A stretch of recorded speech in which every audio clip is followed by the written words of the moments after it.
बिस्मिल्लाहिर्रहमानिर्रहीम। आज का हमारा टॉपिक है मियासिस। माइसिस माइटोसिस के बाद एक डिवीजन है मियासिस। इसमें हम देखेंगे कि ये किस तरह की है और इसमें क्या होता है। सबसे पहले मियासिस एक ऐसी टाइप है सेल डिवीजन की जिसमें नंबर ऑफ क्रोमोसोम, जितने पेरेंटल सेल में नंबर ऑफ क्रोमोसोम हैं, वो रिड्यूस होके हाफ हो जाते हैं।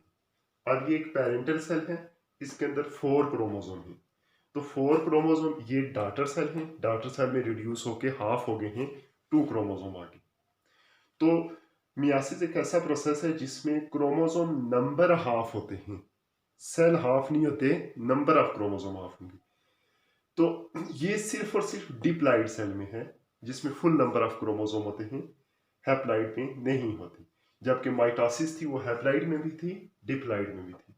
इसलिए डिप्लॉइड में होता है कि डिप्लॉइड से उसको हैप्लॉइड बनाना है, हाफ नंबर ऑफ क्रोमोसोम करने। और हैप्लॉइड में इसलिए नहीं होती कि हैप्लॉइड से भी हाफ हो जाएंगे अगर मायोसिस होगी। तो ये लिविंग ऑर्गेनिज्म की अगर हम बात करें एनिमल्स की, तो गैमीट फॉर्मेशन, स्पर्म और एग फॉर्मेशन के दौरान ये प्रोसेस होता है। और प्लांट्स के अंदर स्पोर फॉर्मेशन के दौरान मायोसिस होती है। अब जब मियासिस होगी एक सेल के अंदर, पेरेंट सेल में, तो उससे 4 हैप्लॉइड डॉटर सेल बनेंगे। ये 4 सेल बनेंगे। इनमें सेल तो 4 बनेंगे लेकिन क्रोमोसोम नंबर इनमें हाफ होंगे। अब ये जो 4 हैप्लॉइड सेल इसलिए बनते हैं कि 2 कंजेक्टिव डिवीजन होती है। सबसे पहले मायोसिस 1 होती है जिसके नतीजे में 2 सेल बनते हैं। मायोसिस 1 के बाद मायोसिस 2 होती है जिसमें 4 सेल बन जाते हैं। अब इसकी 2 डिवीजन है, myiasis 1 and myiasis 2। Myiasis 1 reduction division है जिसमें क्रोमोसोम नंबर रिड्यूस हो जाते हैं। और मियासिस 2 है जो ये जस्ट लाइक माइटोसिस होती है, जिस तरह हमने प्रोफेज, मेटाफेज, एनाफेज पढ़े थे। माइटोसिस के वही प्रोसेस इसमें होते हैं। अब जो इसके मियासिस 1 है, इसके 4 स्टेजेस हैं, प्रोफेज 1, मेटाफेज 1, एनाफेज 1, टेलोफेज 1। और मियासिस 2 है, इसमें भी prophase 2, anaphase 2, prophase 2, metaphase 2, anaphase 2 और टेलोफेज 2 होते हैं। तो ये इसका बेसिक इंट्रोडक्शन था कि इसमें हमने करना यह है कि क्रोमोसोम नंबर को हाफ करना है। और ये 2 डिवीजन होती हैं, मियासिस 1 एंड मियासिस 2। और ये गैमीट फॉर्मेशन और स्पोर फॉर्मेशन के दौरान होती हैं, जिसके नतीजे में 4 सेल बनते हैं। सेल 4 बनेंगे लेकिन नंबर ऑफ क्रोमोसोम हाफ होंगे। अब हमने देखना है मियासिस 1 में कौन सा प्रोसेस होता है और किस तरह ये होता है। सबसे पहले मियासिस 1 स्टार्ट होने से पहले इंटरफेज होता है। तो इंटरफेज में हमने पढ़ा था G1 phase, G2 S phase और G2 फेज। लेकिन इसके मियासिस 1 के इंटरफेज की खास बात है कि इसमें G2 फेज नहीं होता। इसमें G1 फेज होगा, S फेज होगा, G2 फेज नहीं होगा। तो S फेज से पहले क्रोमोसोम इस तरह नजर आ रहे थे हमें बिफोर डिवीजन। ये 2 क्रोमोसोम है, ये भी 2 क्रोमोसोम थे, टोटल 4 क्रोमोसोम थे पेरेंटल सेल में। अब जब डिवीजन हुई, एस फेज हुआ, तो एस फेज के बाद ये डबल हो गए क्रोमोसोम। ये देख लें, इसमें और इसमें फर्क है। ये एस फेज से पहले है, एस फेज के बाद है, डबल हो गए हैं chromosome. Number of chromosome double हुए जब, तो अब इसके क्रोमैटिड्स बन गए। अब ये जो एक क्रोमैटिड, एक आर्म, ये दूसरा क्रोमैटिड है, आपस में सेंट्रोमियर से मिले हुए। ये दूसरा क्रोमैटिड है, ये दूसरा क्रोमोसोम है। ये जो 2 क्रोमोसोम हैं इन्हें कहते हैं होमोलोगस क्रोमोसोम। होमोलोगस कहते हैं, होमोलॉजी से निकला है, सिमिलैरिटी से। These both chromosomes are similar but not same. Similar chromosome को होमोलोगस क्रोमोसोम कहेंगे। इसके बाद ये 2 हैं, ये भी होमोलोगस क्रोमोसोम हैं। इनमें भी एस फेज के बाद ये डबल हो गए। तो प्रोफेज 1 से पहले जब इंटरफेज आता है, G1 फेज और S फेज के बाद प्रोफेज 1 स्टार्ट हो जाता है। Prophase 1 is a prolong phase, काफी लंबा टाइम इसमें लगता है, क्योंकि इसमें माइटोसिस से प्रोफेज ये थोड़ा सा डिफरेंट है। सबसे पहला प्रोसेस वही होगा कि क्रोमैटिन कंडेंस होके क्रोमोसोम बन जाएंगे। अब ये जो होमोलोगस क्रोमोसोम है, इसके आगे फर्दर प्रोफेज 1 को डिवाइड किया गया 4 स्टेजेस में। एक है लिप्टोटीन। लिप्टोटीन एक ऐसी स्टेज है जिसमें क्रोमोसोम कंडेंस होते हैं, शॉर्ट हो जाते हैं, विजिबल हो जाते हैं और मजीद थिक होंगे। जब ये थिक होंगे तो ये जो साइज ऑफ न्यूक्लियस है वो भी इंक्रीज होगा। इसमें जो होमोलोगस क्रोमोसोम थे, ये दो होमोलोगस और ये दो आपस में एक दूसरे के क्लोज आना शुरू हो जाते हैं। Getting closer to one another, it means that homologous chromosomes start becoming close one another. तो लिप्टोटीन एक ऐसी स्टेज है जिसमें होमोलोगस क्रोमोसोम करीब आना शुरू हो जाते हैं। आगे है जाइगोटीन। जाइगोटीन एक ऐसी स्टेज है जिसमें होमोलोगस क्रोमोसोम की पेयरिंग हो जाती है। ये पेयरिंग किसी स्पेसिफिक पॉइंट से स्टार्ट नहीं होती, कहीं से भी स्टार्ट हो सकती है। और ये साइनेप्सिस से मुराद है कि होमोलोगस क्रोमोसोम की अटैचमेंट होती है। अटैचमेंट ऑफ होमोलोगस क्रोमोसोम, ये जो अटैचमेंट है फ्यूजन नहीं होती, इसमें अटैचमेंट होती है, फ्यूज नहीं होते आपस में। ये जब अटैच होंगे एक दूसरे के साथ तो उसको कहते हैं synapsis. Synapsis mean pairing of homologous chromosome is known as synapsis.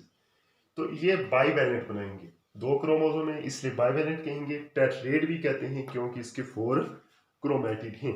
तो जाइगोटीन एक ऐसी स्टेज है जिसके दौरान होमोलोगस क्रोमोसोम एक दूसरे के करीब आना शुरू हो जाते, लिप्टोटीन में करीब आना शुरू हो जाते हैं और ये जो पेयरिंग है ये जाइगोटीन स्टेज में आके कंप्लीट हो जाती है।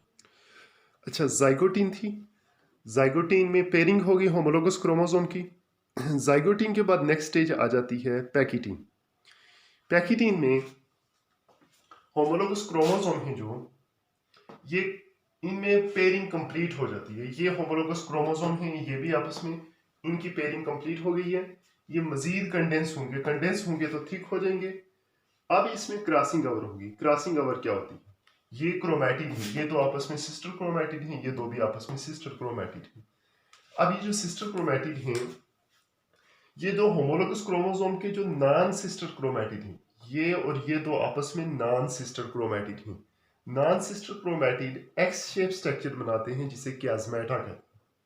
उसके बाद ये जो पोर्शन है, इस क्रोमैटिड का ये पोर्शन और इसका ये पोर्शन आपस में एक्सचेंज हो जाते हैं। यानी कि इस क्रोमैटिड का पोर्शन पूरे का पूरा क्रोमैटिड एक्सचेंज नहीं होता बल्कि इसका पोर्शन एक्सचेंज होता है।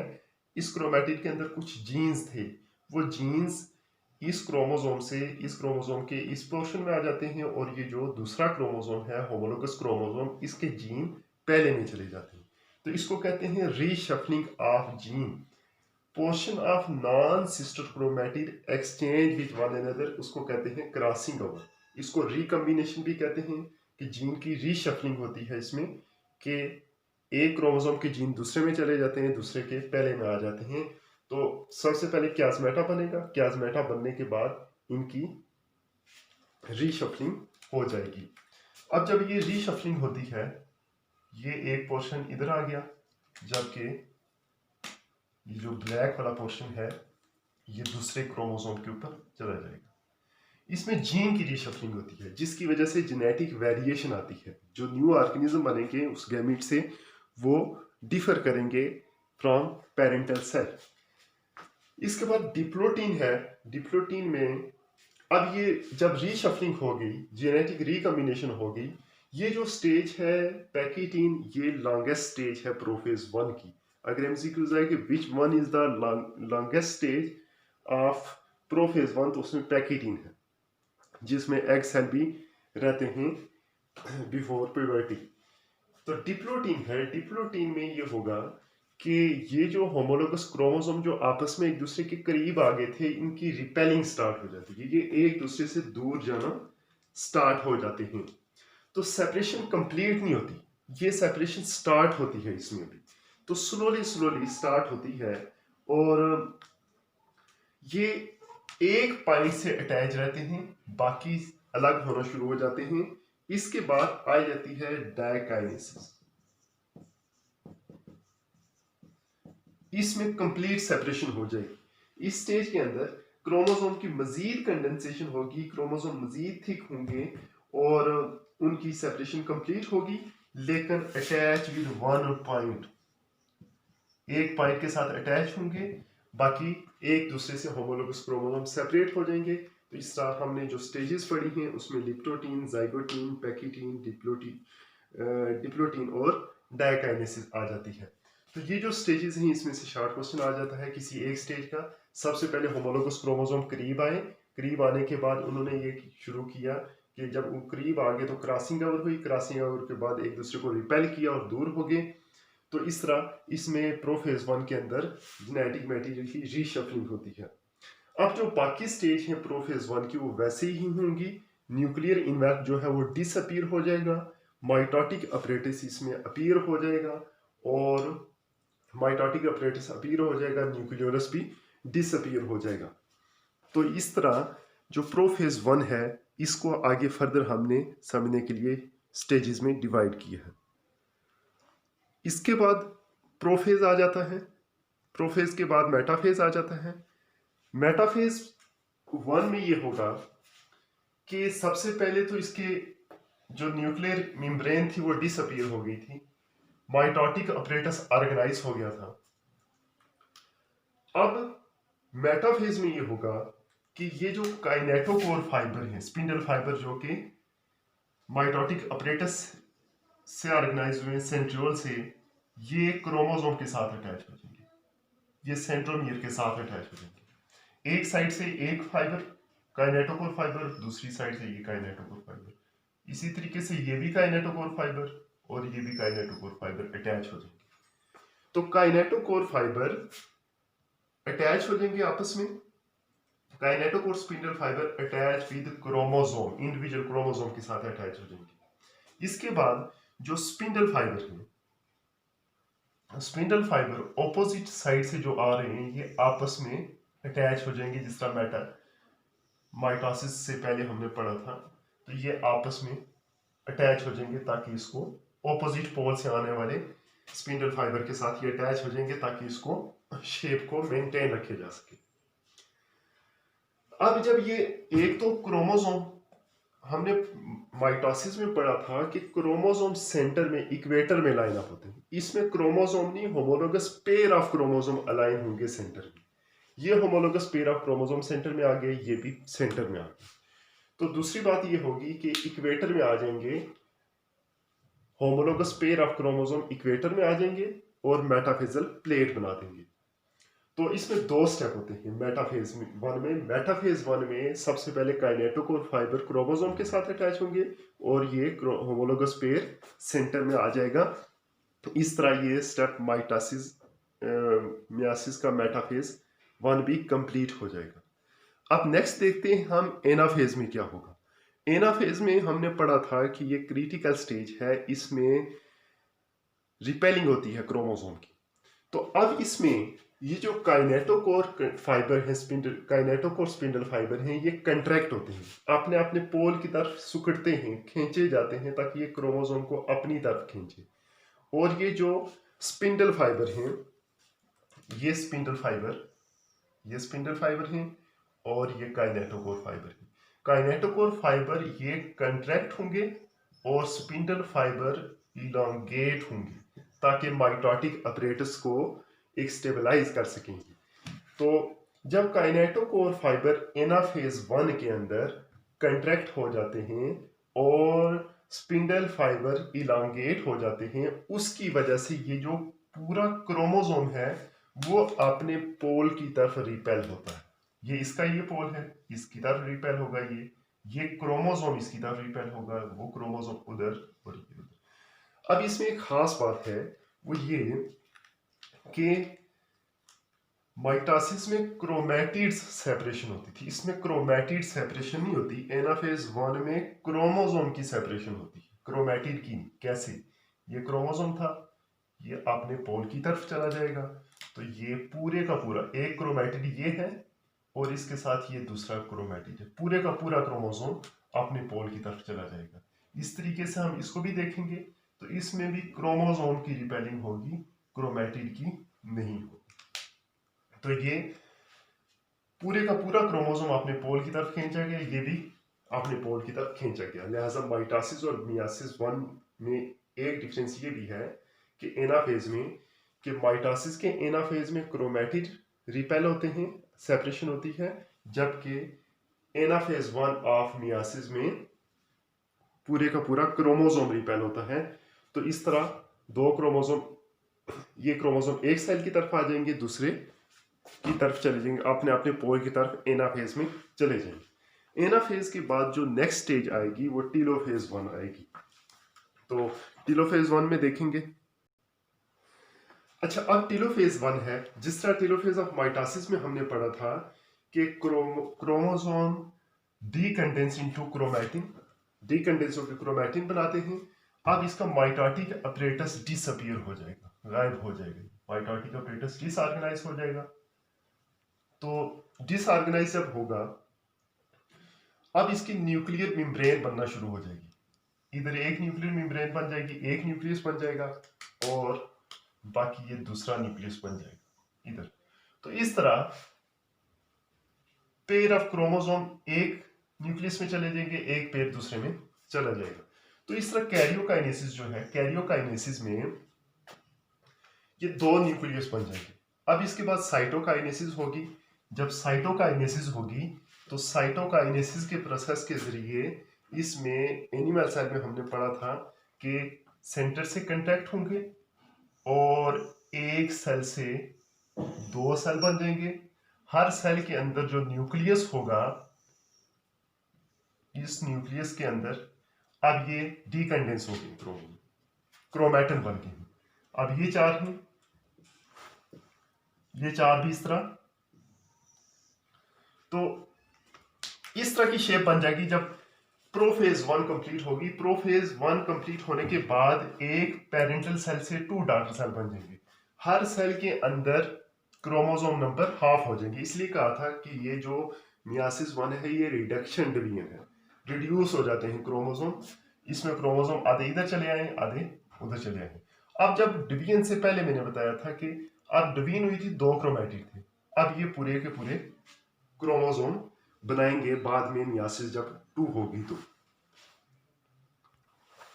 अच्छा, मियासिस 2 पढ़ेंगे हम।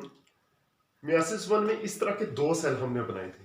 अब हम एक सेल को कंसीडर करेंगे, दो को कंसीडर नहीं करेंगे, क्योंकि वो सेल सारी स्टेजेस रिपीट होती जाती हैं। तो इसमें माइटोसिस की तरह प्रोसेस होगा। माइटोसिस की तरह कैसे प्रोसेस होगा, सबसे पहले देखते हैं प्रोफेज 2। प्रोफेज 2 में हमने पढ़ा था कि प्रोफेज में ये होता है क्रोमैटिन कंडेंस होके क्रोमोसोम बन जाते हैं। ये दो क्रोमैटिन थे, ये मिलके क्रोमोसोम बन गए, ये दो मिलके एक बन गए। याद रखिएगा, जो मियासिस 2 स्टार्ट होती है तो इसमें एस फेज नहीं होता, G1 और G2 फेज होता है। एस फेज क्यों नहीं होता?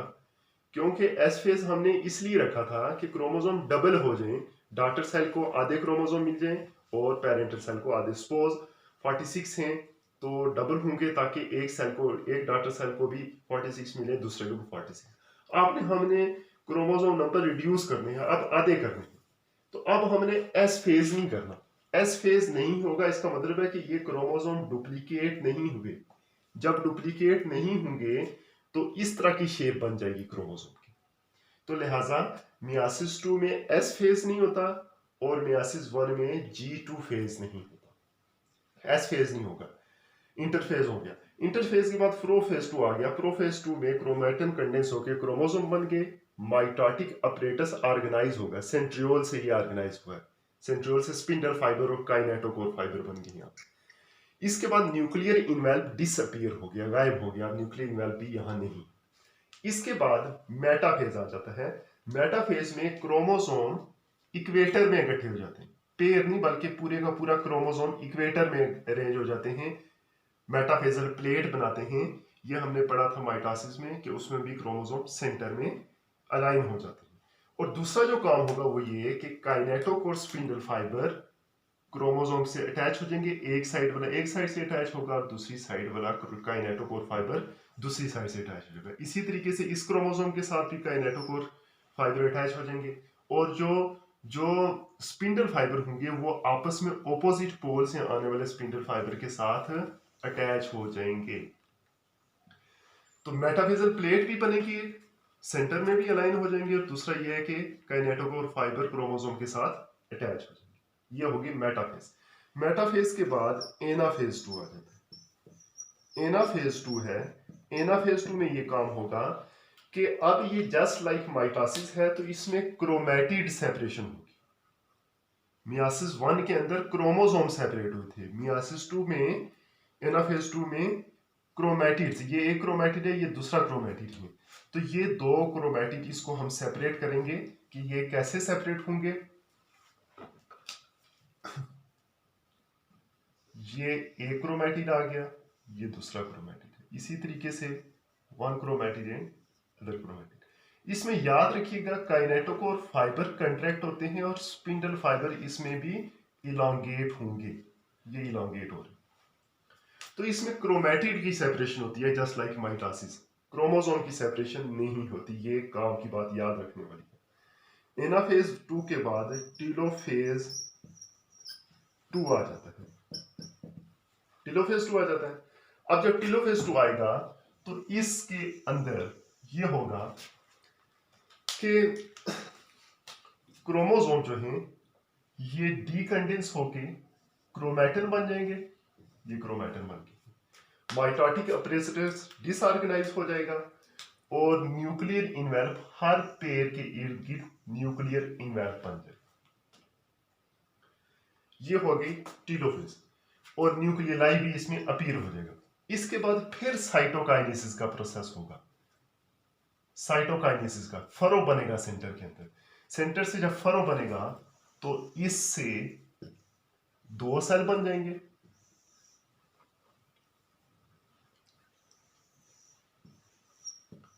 जिसके अंदर ये क्रोमोसोम होंगे। तो इस तरह ये जो पेरेंटल सेल था जो मियासिस 1 के बाद बना था, इससे डॉटर सेल जो बने हैं ये दो सेल बने। तो हमने तो पढ़ा था 4 सेल बनते हैं मियासिस में, ये दो क्यों बने? इसलिए कि मियासिस 1 में दो सेल बने थे, उन दो सेल में से हमने एक सेल को कंसीडर किया है। इस एक सेल से दो बनेंगे, जो दूसरा होगा उससे भी दो बनेंगे, ऐसे ही दो बनेंगे, वही प्रोसेस सेम रिपीट होगा। तो इस तरह मियासिस में 4 डॉटर सेल बनेंगे। मियासिस 1 में 2 बन जाएंगे और मियासिस 2 में 2 से 4 बन जाएंगे। अब ये जो 4 सेल बने हैं, बेशक नंबर ऑफ सेल 4 हैं, लेकिन इनके अंदर क्रोमोसोम हाफ हैं। पेरेंटल सेल में 2 थे, 4 थे, और डॉटर सेल में 2 क्रोमोसोम हो गए। तो लिहाजा एक चीज याद रखने की है, वो ये कि बिफोर डिवीजन क्रोमोसोम जो होंगे उसमें इस तरह की शेप होगी, सेंटर में क्रोमैटिड होगा, और सेंटर में सेंट्रोमियर होता है, और साइड में दो क्रोमैटिड होते हैं। जब इसकी डिवीजन स्टार्ट होती है तो क्रोमोसोम के दो क्रोमैटिड इस तरह बन जाते हैं। तो इस तरह ये दो क्रोमोसोम हैं after division. Next division start होगी तो या ये 4 स्पर्म सेल बनेंगे, 4 एग सेल बनेंगे, या ये 4 हो सकता है स्पोर सेल हो प्लांट के अंदर। तो इस तरह ये जो प्रोफेज मियासिस 2 का प्रोसेस है, ये जस्ट लाइक माइटोसिस है, उसमें प्रोफेज, मेटाफेज 2, एनाफेज 2 और टीलोफेज 2 ये सारे माइटोसिस से सिमिलर हैं। तो लिहाजा ये यहाँ पे ये स्टेज कंप्लीट हो जाती है। अल्लाह हाफिज।